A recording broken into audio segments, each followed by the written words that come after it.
Dia desses, ouvi uma história muito interessante do filósofo contemporâneo Moisés Loureiro. Ele falava sobre um burro atravessando um córrego fundo. O burro foi entrando na água, que não é o habitat dele, e assustados com aquilo tudo, os peixes começavam a atacar. E ele ia afastando esses peixes com dificuldade e ia avançando. Quando o burro chegou lá no raso, ali perto da margem, os peixes que ainda insistiam foram pisoteados por esse burrinho. Não sei nem porque é que eu trouxe essa história, porque eu não lembro qual é a moral dela, mas eu acho que ao longo do texto eu vou lembrar. Eu sou PH Santos, crítico de cinema, e no vídeo de hoje eu quero falar sobre alguns comentários que recebi no vídeo de Coringa 2, mas que também recebo em vários outros vídeos. Comentários que falam sobre a arrogância do crítico de cinema. Eu quero refletir sobre essa divisão que existe entre crítica e público e extrapolar um pouco para pensar sobre o perigo dessa suposta cisão e também o perigo das imagens que estão aí no nosso meio, que está aí todo o tempo acontecendo na nossa frente.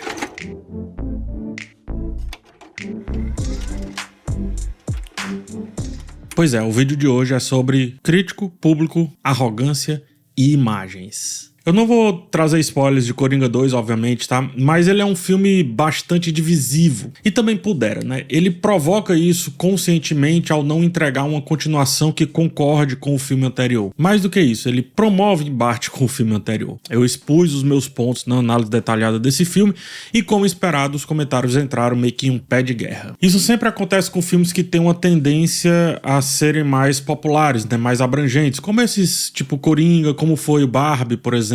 Meus textos acabam gerando muitos elogios por eu ter tirado o filme de um esperado senso comum, comentários pelos quais inclusive sou muito grato, e também recebo vários comentaristas que, ao não concordarem com o que foi dito ou ao não receberem ali o eco das suas opiniões, se enfurecem. Fazem ataques pessoais, criticam o estilo do texto, sugerem que estou fazendo ginástica para defender um filme, dentre várias outras acusações que eu julgo desesperadas. Em cima disso, eu penso que o contraditório é válido.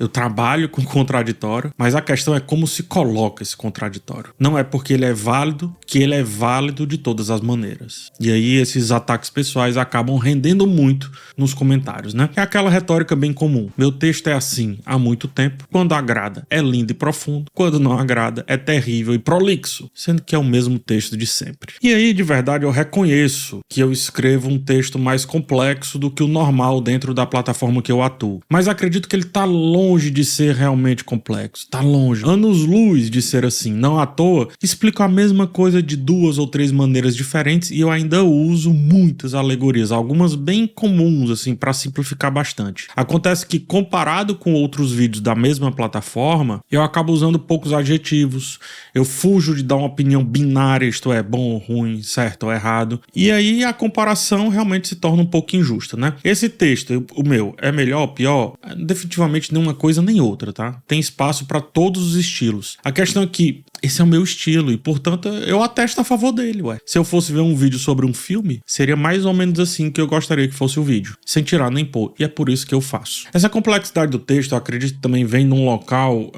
de pessoas que consomem só e somente só isso daqui, né? Esse tipo de conteúdo. Por exemplo, se o meu texto for comparado a alguns livros que eu já li, acredite, eu sou um bebê falando sobre aquilo que eu escolhi discutir. Um bebê, uma criancinha engatinhando. Em alguns livros, só para você ter ideia, o termo do idioma original sequer é traduzido, porque não tem a tradução daquela ideia para o português no momento que aquele livro está sendo escrito. E aí é que vem a comparação novamente. Se meu texto for comparado a esses mais, entre aspas, acadêmicos, eu sou um paspalho, né? Meu texto é um paspalho.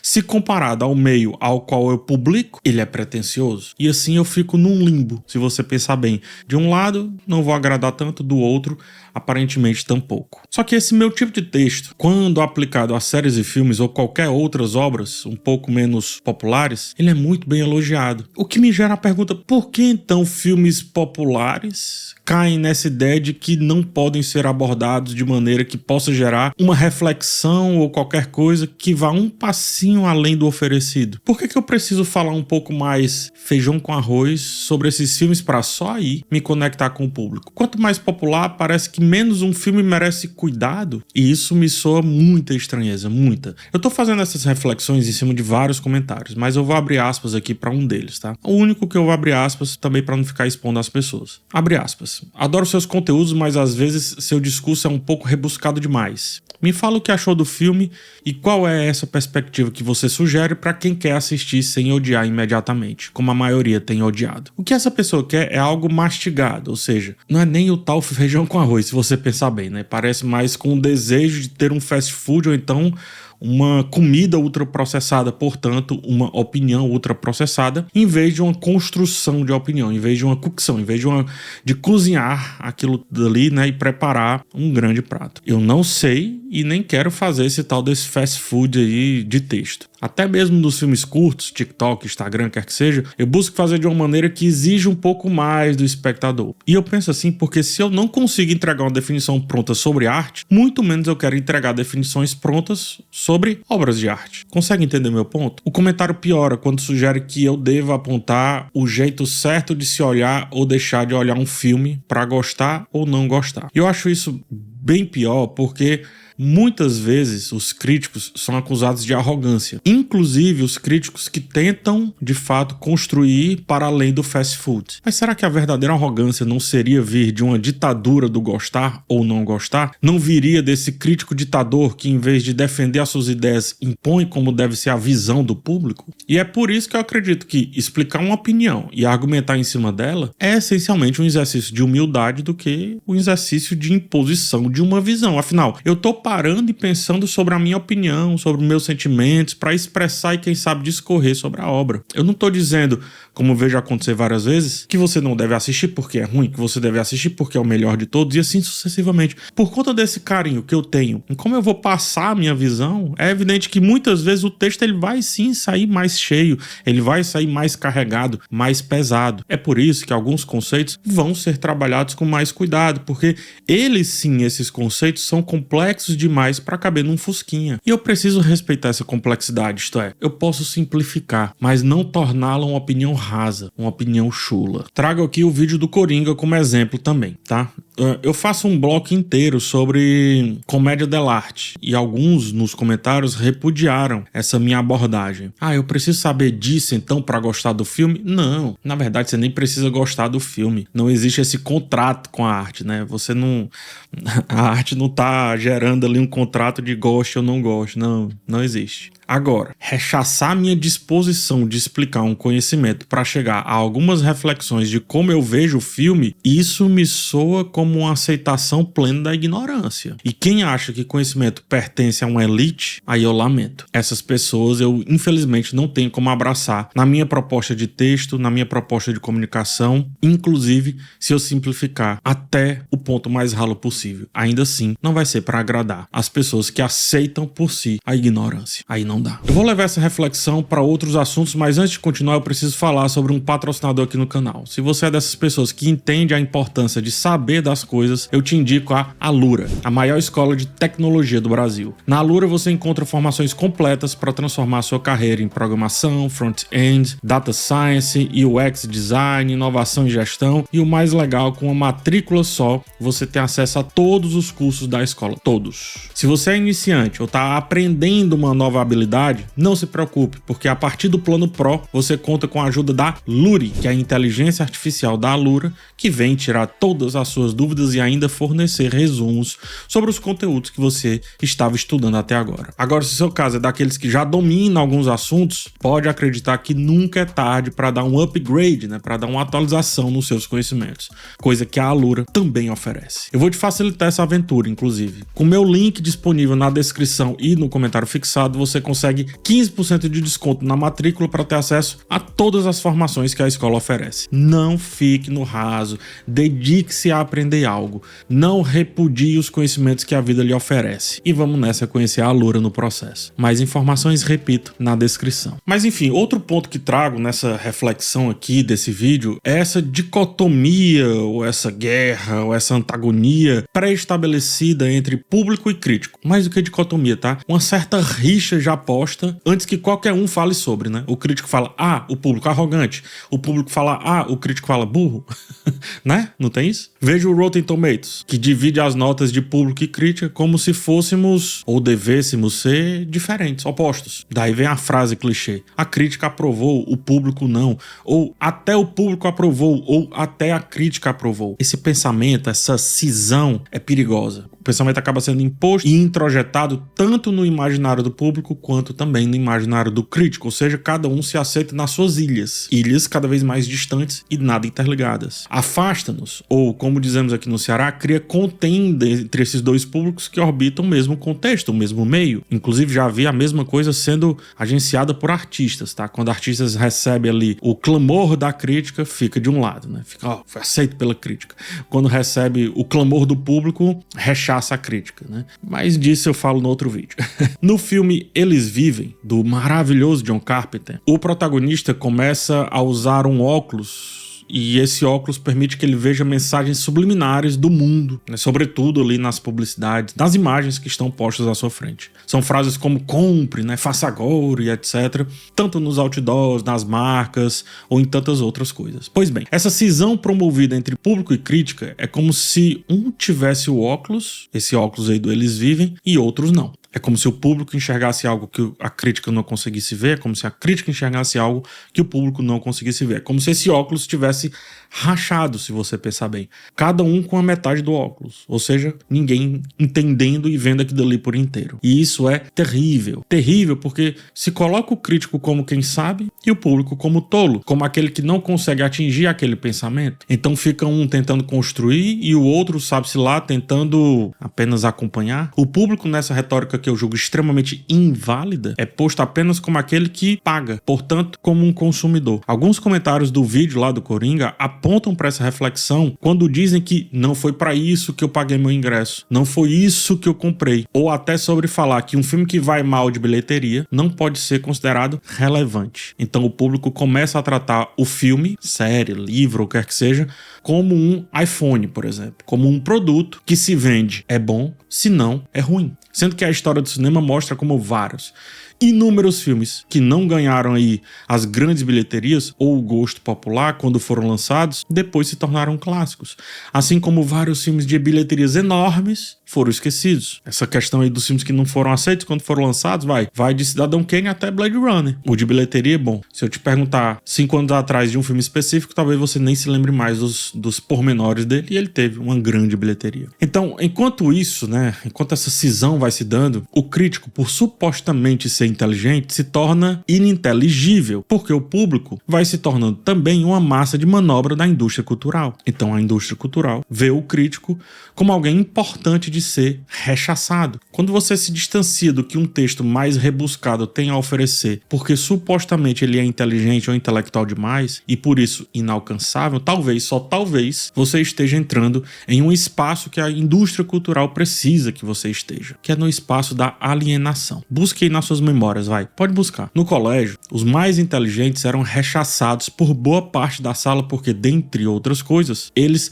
supostamente atrapalhavam a mediocridade de quem caçoava deles. Pode perceber. Aí os melhores alunos viravam alvo de bullying ou de piadas mais, né, ao longo da vida estudantil, e por isso também, muitas vezes, esses alunos se afastavam naturalmente da turma. Aí viravam uma roda, né, viravam uma espiral que você não sabe mais onde começa, onde termina e etc. Por que então repetir isso ao longo da vida, hein? Por que repetir esse comportamento de empurrar, de expulsar o outro, de se afastar o conhecimento, de ignorar os especialistas, os pensadores, os cientistas? Parece que quanto mais você estuda, menos você precisa ser ouvido. Por quê? Quanto mais você estuda, mais você tem a certeza que há muita coisa para saber, e você precisa de um trabalho enorme de humildade para expor aquilo dali, no tintim por tintim. Quando você lê só um livro, quando você sabe só um pedaço daquele conhecimento específico, você explica de uma maneira fácil, adivinha por quê? Porque você acha que aquilo é todo o conhecimento possível naquilo dali. E as pessoas entendem facilmente porque é senso comum. Faz sentido isso para vocês? A indústria cultural se alimenta muito disso, porque o conformismo dos consumidores impulsiona a repetição de conteúdos,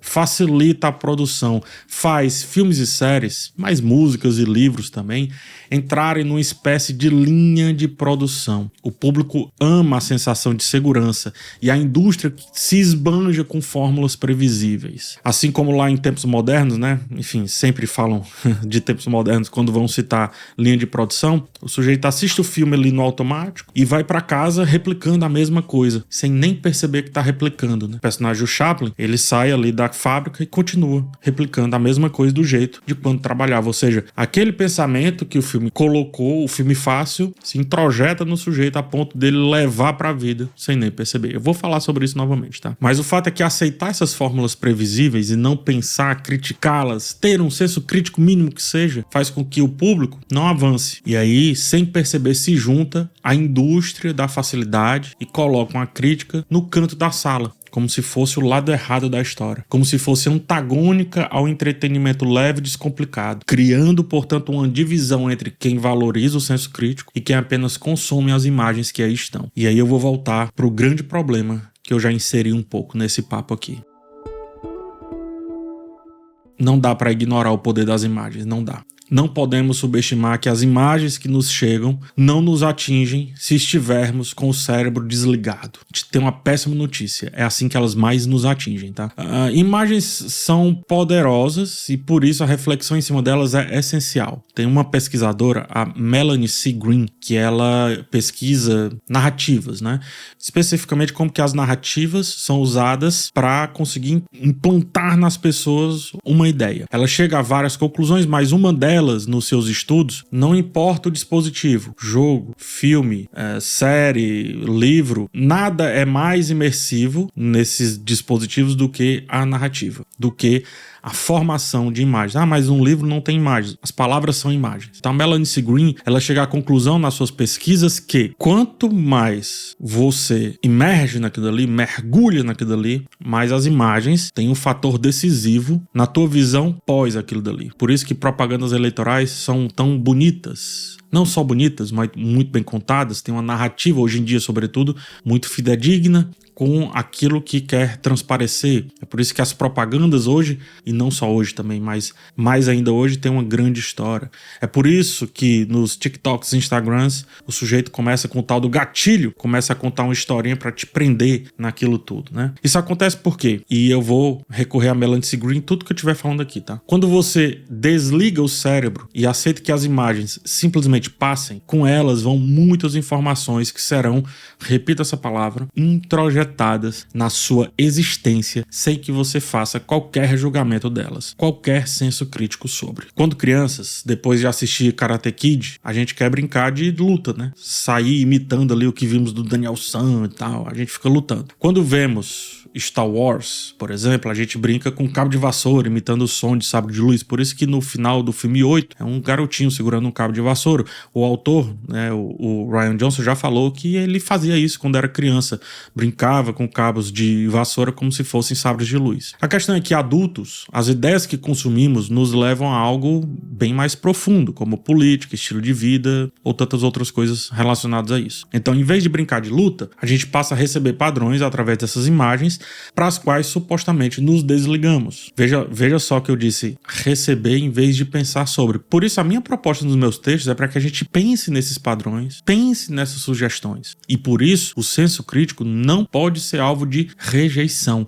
E por isso essa separação entre público e crítico é tola, é limitante para ambos os lados. Quando faço um raio-x, que é um quadro que eu tenho aqui no canal, onde eu falo muito sobre composição de cena e busco com muito esforço significados que tirem aquelas imagens do lugar comum, ainda que isso não tenha sido o interesse do criador, isso aí são outros 500, é comum receber o comentário de que eu tô viajando demais. É lógico que eu tô viajando. E é assim que todos deveríamos estar, viajando nas ideias, viajando nas reflexões, porque essa arte conformista é péssima para a arte e terrível para o sujeito do cérebro desligado. Só é bom para a indústria. Eu levo a sério todos os filmes e séries que me proponho a escrever sobre, porque eu acho que a vida é uma parada complexa demais para o senso comum. Felizmente, aqui no YouTube eu encontrei muita gente disposta a pensar e refletir sobre algo que está além da primeira camada, ou sobre a própria primeira camada, trazendo para algo bem mais complexo. Pessoas que colocam na reflexão da arte todo o seu amor, carinho e paixão pela vida, e que também enxergam a arte como algo poderoso,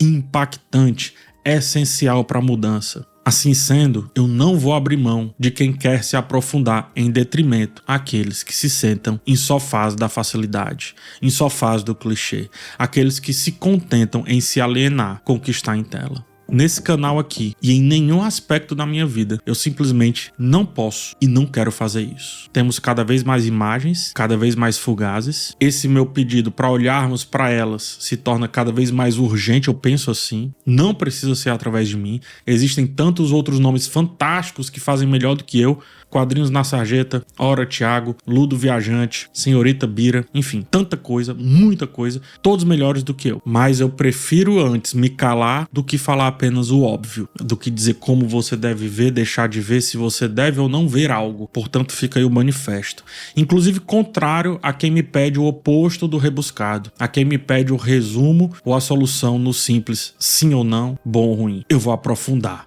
Quando e enquanto conseguir. Eu vou aprofundar porque no raso o burro vence os peixes. Muito obrigado e até o próximo vídeo.